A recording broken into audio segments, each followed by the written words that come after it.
Welcome back. One of the things that we can do in doing a sales presentation is we can ask ChatGPT what the best frameworks are for writing sales letters. And so we're going to do that right now. And we're going to ask a specific question, and we're going to ask the chatbot to list 10 frameworks. And once we have our information in, we're then going to click enter.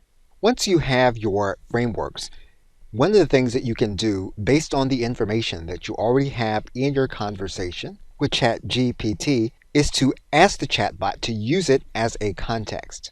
And so that's what we're going to do right now. I'm going to ask the chatbot to use one of the frameworks to write a specific sales presentation. And we're now going to click enter. And we're going to allow ChatGPT to do its work with the framework we've asked it to use for the above sales presentation.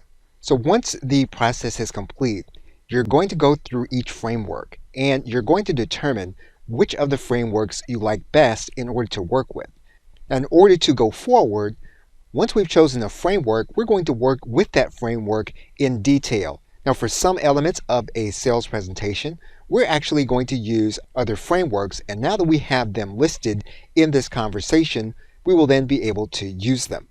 Now, we're not yet ready to start creating for a final draft. So what we're going to do right now is we're going to move to the next step of adding in personalized and background information. Okay, so with that, thanks, and I will see you in another video.